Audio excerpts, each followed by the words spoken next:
Morning, everybody. Chef Ben Thorpe here at Glorieta Camps, and got a new recipe for you this week. It's inspired by a classic Spanish-Portuguese dish called paella. Paella originated in the city of Valencia in eastern Spain. The history of it goes back to the time of the Romans.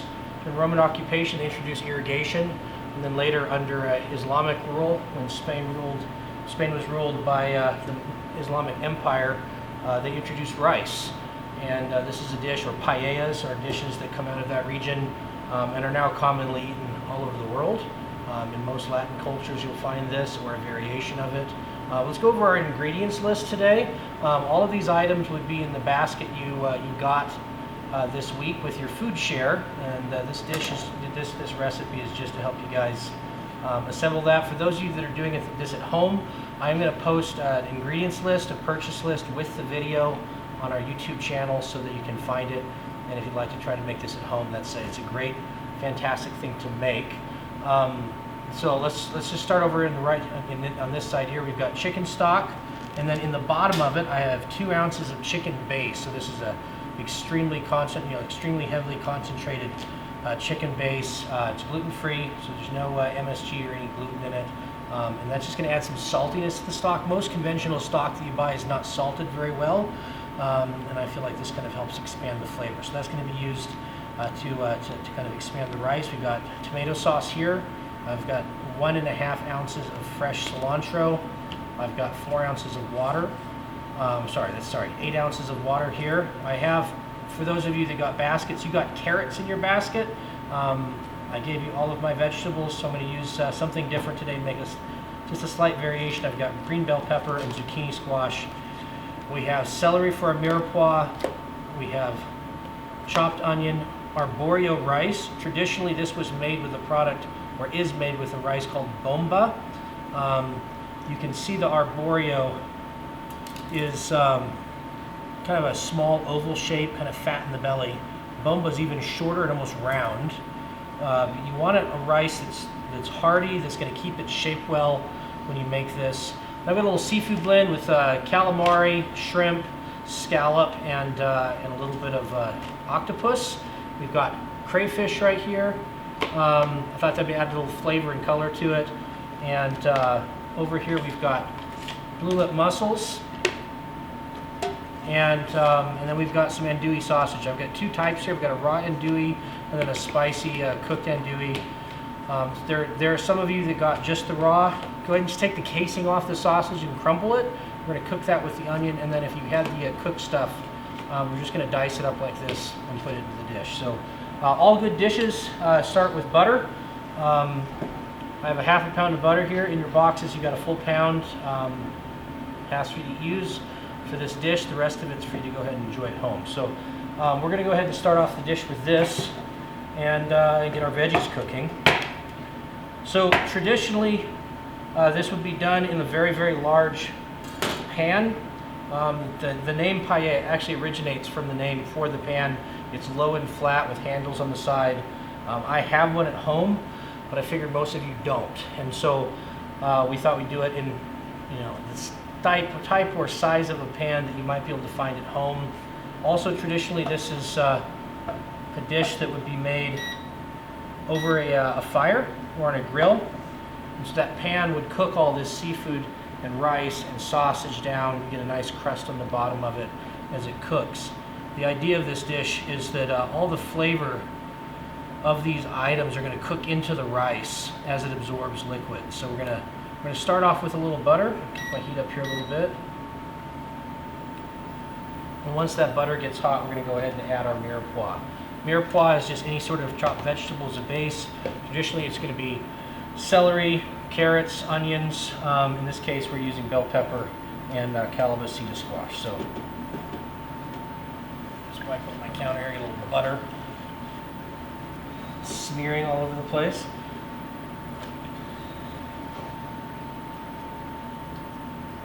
All right, you can see a little sizzle going on. We're going to throw our onions in here.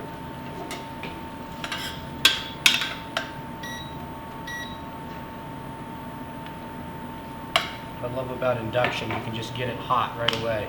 We're going to go ahead and add our onion and our celery to this dish.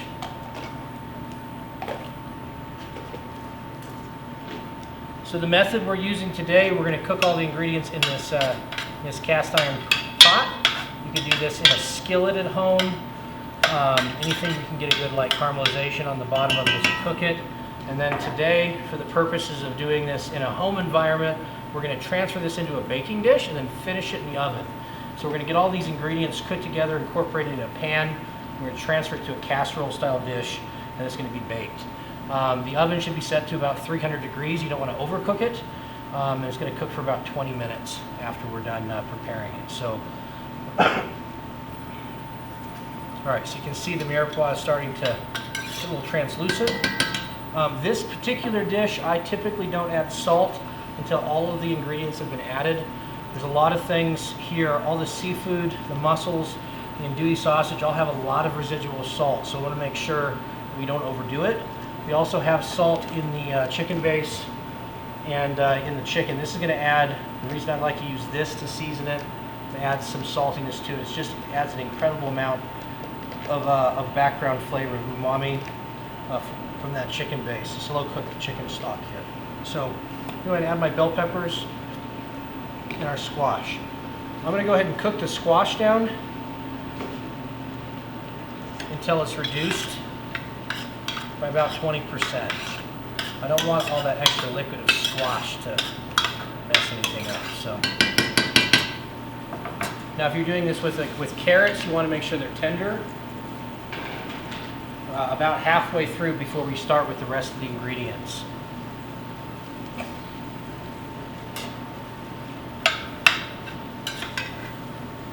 There we go. Panel. So at this point I'm going to add just a little bit of black pepper. You can spice this dish however you like. Traditionally, you might put some saffron in it, some Spanish saffron. Saffron right now is extremely hard to get and extremely expensive. To get saffron that's worth using is about $90 a gram.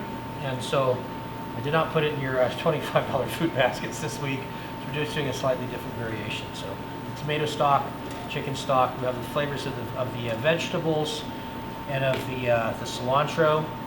Really, this dish is about sort of the sort of simple flavors of seafood and meat, kind of enriching that rice. This is comfort food for a large portion of the world, and it is in my family for sure. All right, I'm going to go ahead and add the rice in now. So we're going to start cooking the rice.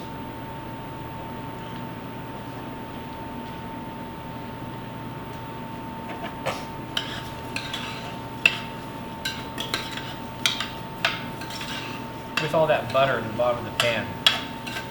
I'm going to go ahead and add the sausage in here too.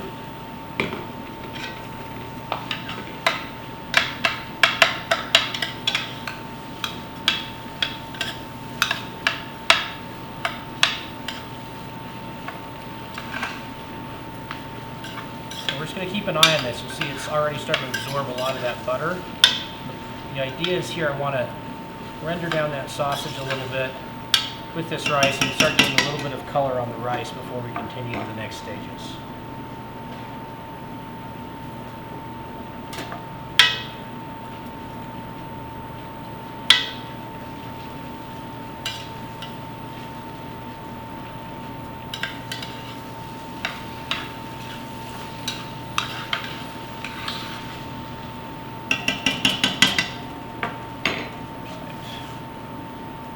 So I typically, in this dish, I'm not going to add the seafood until a little bit further in, because I want to make sure it doesn't get overcooked. I've had some paella dishes where they cook it all in the beginning, and it's great because you get all that flavor in there, but at the end product is dry, and I really would like to avoid that. So the mussels we have today are an IQF, they're pre-cooked, so they're perfectly safe to eat the way they are right now. But because they're already pre-cooked, you want to make sure that you don't do them for too long. And these veggies, these pieces of seafood, we're going to put in right before we add our stock. And then the crayfish tails we're going to add right at the end because those would get super dry if we over. Throw things around here. All right, we're getting a nice little bit of a fond on the bottom of the pan. For those of you that have not heard the explanation before, fond is the sort of browning, the caramelization of fat and starches at the bottom of the pan. It's the basis for a lot of pan sauces. Really, it's just concentrated flavors. We're trying to get a fair amount of that. And then this dish, while it bakes in the oven, is going to get a really nice fond across the bottom of the pan when it bakes. And that's really sort of a fantastic flavor addition to this dish. So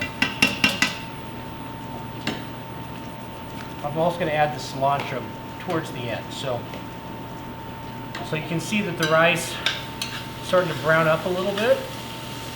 Get a little bit of crunchy edges on there. I'm going to keep going a little bit further.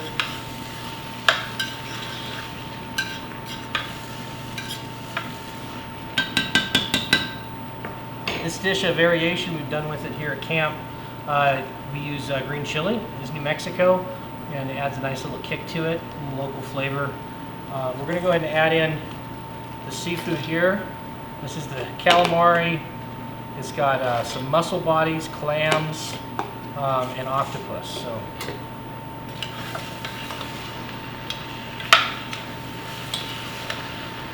and I chose to use these items rather than traditional shrimp or fish because these are things that are a little easier to find in the grocery store in New Mexico, especially right now during the global shutdown. Sourcing on seafood in some sort of our inland states is a little more difficult. And these things typically have a pretty nice low cost. I know that at both Costco and Sam's Club they sell a really nice seafood blend, just ready to go right into the pan, has a lot of flavor. And for a dish of this sort, it works really well. So, all right, we're starting to get a really nice base on here. So I'm going to go ahead and add the stock.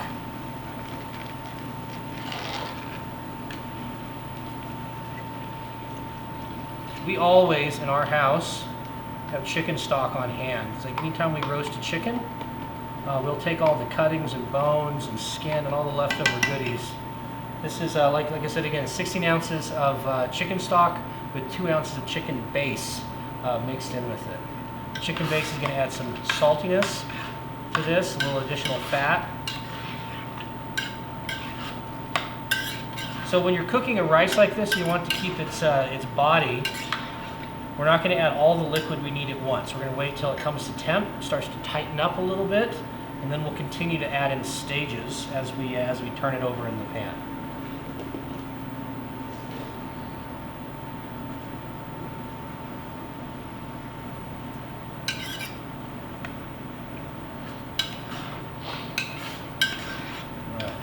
Just be conscientious of the fact that there's still starch in here, and so the bottom of the pan can't start to burn. At this point, that's not what you want. It smells fantastic already. So, all right. We'll let that simmer for just a second. Let the temperature come up on it, and then we're going to go on with the rest of our ingredients.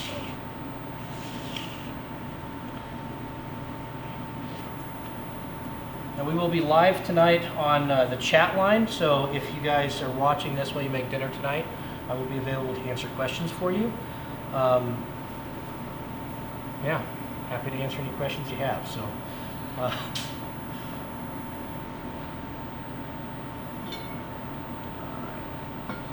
making some good progress here. So this dish, like I said earlier, I have sea salt here, but I'm not going to add salt to it until I've gotten all the ingredients in here and it's cooked down, because I want to make sure this is not over salted. A lot of these ingredients have great natural salt, plus we have chicken stock in there. My guess is we won't need to use it.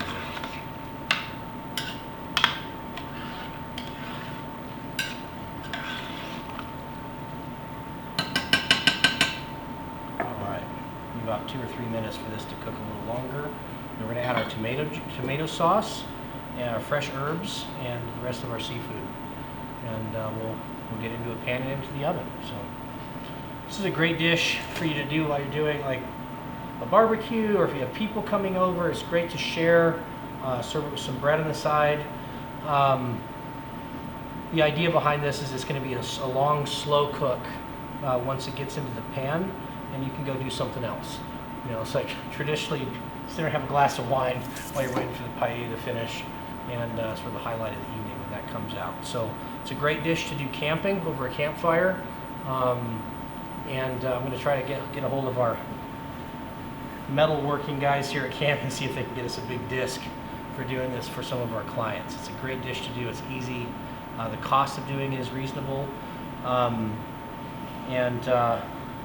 While we're waiting for this, as I'm thinking about paella, many of you might be aware of a guy by the name of Jose Andreas. He's a chef out of Washington, D.C. And he has an organization called World Central Kitchen. And they are serving frontline workers all across the world. They bring chefs together to feed people. They often serve paella.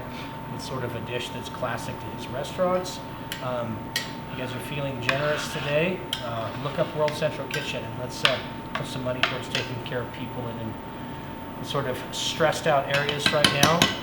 I know he has kitchens right now set up in LA and in Chicago and in New York, feeding nurses and workers, people that have been displaced or been put out of work by the COVID pandemic. So we're going to, as you see here, we're going to have the rice is starting to tighten up a bit. It still has a lot of good body to it. And we're going to go ahead and add our tomato stock to this here. And add our fresh cilantro, our tails.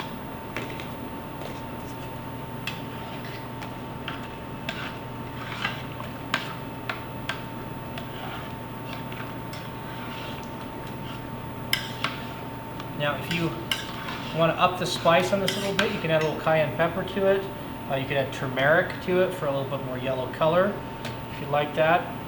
I'm going to add the mussels with their juice into here. Now, when you're working with mussels, make sure you watch for ones like this that are broken. And when you're folding it in, be very gentle. You don't want shells breaking off in the dish. But there's a lot of flavor in those shells that are going to absorb into the rice, so that's one of the reasons you put the whole thing in. Also, it looks nice. So, all right, I'm going to let that cook a little bit longer, and then we're going to transfer it to a pan, put it in the oven, and go back to work. I'll give you just a few seconds here.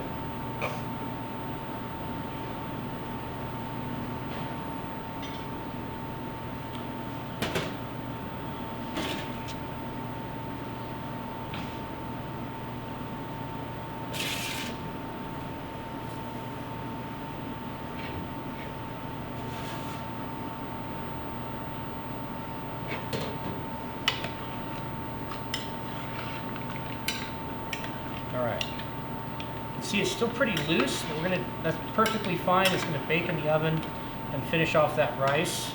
And so we're gonna go ahead and transfer this casserole pan. I figured most of you don't have a paella pan at home. And really this is just like almost a one-pot dish. If you have a paella pan, it is in fact a one pan dinner. And so we're gonna take this now, kind of fold it together, make sure the juices are equalized. And this is going to go into a 300-degree oven. We're just going to like slow bake this for about 20 to 30 minutes until the rice is set up. It may take a little bit longer for you depending on the heat of your oven.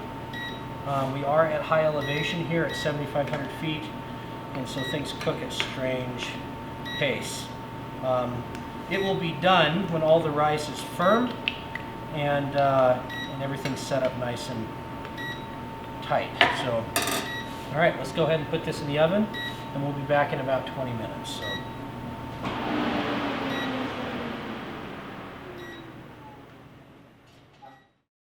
All right, now welcome back. I've pulled my paella out of the oven. I've gone ahead and plated it. This is actually a smaller portion from what I started with, because I gave some away to some people when it came out of the oven that didn't get baskets this week but wanted to try it. So I just wanted to give you a breakdown of a couple things. First off, the end texture that you're looking for here is a nice tight rice. All those juices and flavors have absorbed into the rice. So I'm going to make a couple corrections right now on some timing, just based on my experience just now baking this off. Earlier I said put it in the oven for 20 minutes. Really, I think you should probably do closer to 30. And then after that time, it will have simmered. The rice will be starting to thicken, but there'll be a lot of juices left. Then just turn your oven off and let it rest for another about 15 minutes before you plate it. When you go to plate it, just kind of fold it up and put it on a plate and in the center of the table, and it's going to be fantastic. So here you have it. It's a really simple, easy to do at home paella. And you can interchange a lot of these ingredients, and we were just discussing the fact that you could use your leftovers for breakfast, poach an egg on it, put it with some scramble. There's a lot of ways you can eat this dish. It's got a lot of flavor. I'm really happy with how the flavor turned out. I hope you enjoy it.